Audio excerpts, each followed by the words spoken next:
शाम में हुकूमत साजी शुरू, बागियों का तशद्दुद में मुलव्विस फौजी हुकाम के खिलाफ कार्रवाई का इंदिया।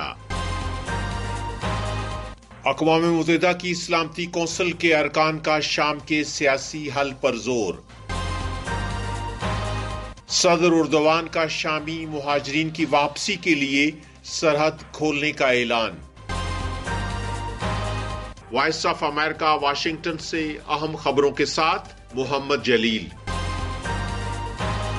शाम में बशार अल असद हुकूमत का तख्ता उल्टने वाले बागी ग्रुप ने हुकूमत साजी पर काम शुरू कर दिया है, जबकि बागी रहनुमा ने तशद्दुद में मुलव्विस साबिक फौजी अफसरान के खिलाफ कार्रवाई का इंदिया दिया है। शामी बागी ग्रुप हिजात तहरीर अल शाम के कमांडर अबू मोहम्मद अल जुलानी ने बशार अल असद के दौरे हुकूमत में वज़ीर आज़म रहने वाले मोहम्मद जलाली से मुलाकात की और इंतकाल इक़्तिदार के अमूर पर तबादला ख्याल किया है। उधर कतर के नशियाती इदारे अल जजीरा ने रिपोर्ट किया है कि मोहम्मद अल बशीर इंतकाल इक़्तिदार की जिम्मेदार अथॉरिटी के सरबराह होंगे, जो शाम के शुमाल मगरब में बागियों के गढ़ में कायम सैल्वेशन गवर्नमेंट के सरबराह भी हैं। बताया जाता है कि बागियों के इत्तेहाद ने अभी तक शाम के मुस्तकबिल के बारे में कोई मंसूबा बंदी नहीं की है, लेकिन बागी रहनुमा ये कह चुके हैं कि बशार अल असद हुकूमत के ओहदेदारों को जंगी जराइम में मुलव्विस होने पर सजा मिलेगी।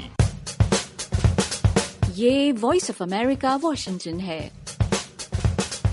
अक़वाम मुत्तहिदा की सलामती कौंसिल के अरकान ने शाम के तमाम फ्रीकैन पर जोर दिया है कि वो शामी आवाम के मफादात को तरजीह दें और शाम की अफरा तफरी की सूरत हाल के सियासी हल के लिए काम करें।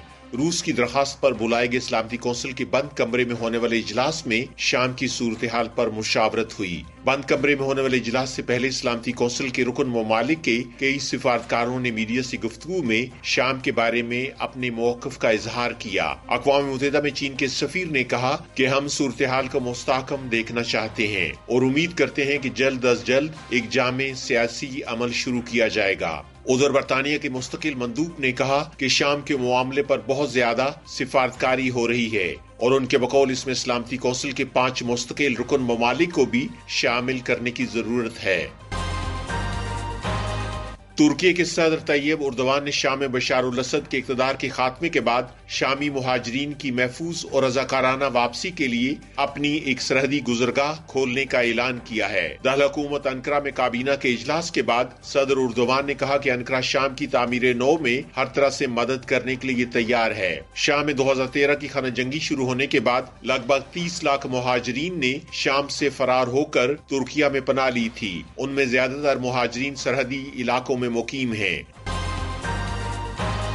अमेरिका के वज़ीर ख़ारिजा एंटनी ब्लिंकन ने खबरदार किया है कि इस्लामिक स्टेट शाम में दोबारा अपना असर और रसूख कायम करने की कोशिश करेगी, लेकिन उन्होंने कहा कि अमेरिका इसे रोकने के लिए पुरज़्म है। ब्लिंकन ने कहा कि शामियों को अपने मुस्तकबिल का इंतखाब करना है। उन्होंने मजीद कहा कि बागी रहनुमाओं की जानिब से जामे हुकूमत के बारे में बयानात खुशाइंद है, लेकिन ये उस वक्त पता चलेगा जब वो अमली तौर पर खुश करेंगे। शामी बागियों ने तेजी से पेशकदमी करते हुए इतवार को दारुल हुकूमत शाम पर कब्जा कर लिया, जिसके बाद बशार अल असद इक़्तिदार छोड़कर रूस चले गए। अब खित्ते के अरब ममालिक समेत कई दीगर ममालिक को इस बारे में तशवीश है कि बशार अल असद की हुकूमत के खात्मे के बाद शाम अदम व इस्तेहकाम और इंतहा पसंदी का शिकार न हो जाए। जनूबी कोरिया की वज़ारत इंसाफ ने मुल्क में मार्शल लॉ लगाने की नाकाम कोशिश के बाद बगावत और दीगर इल्जामात की तहकीकात का सामना करने वाले सदर यून सक योल पर सफरी पाबंदी आयद कर दी है। यून की तरफ से गुज़श्ता हफ्ते मुल्क में मार्शल लॉ लगाने के ऐलान के बाद फौज को तलब करने के बाद मुल्क में सियासी बहरान पैदा हो गया। अगरचे उनके खिलाफ अपोजिशन की तरफ से पेश की गई मुआखजे की तहरीक नाकाम हो गई है, लेकिन वज़ारत इंसाफ के एक ओहदेदार का कहना है कि पुलिस इस्तगासा और इंसदाद बदउनवानी के इदारों की दरखास्त के बाद यून पर मुल्क छोड़ने पर पाबंदी आयद कर दी गई है। उधर जनूबी कोरिया के कानून साजों ने सदर यून की मार्शल लॉ लगाने की नाकाम कोशिश की तहकीकात के लिए खसूसी कौंसिल मुकर्रर करने के बिल की मंजूरी दी है। वॉइस ऑफ अमेरिका वाशिंगटन से खबरों का ये बुलेटिन खत्म होता है। मैं हूँ मोहम्मद जलील और एडिटर थी सारा हसन।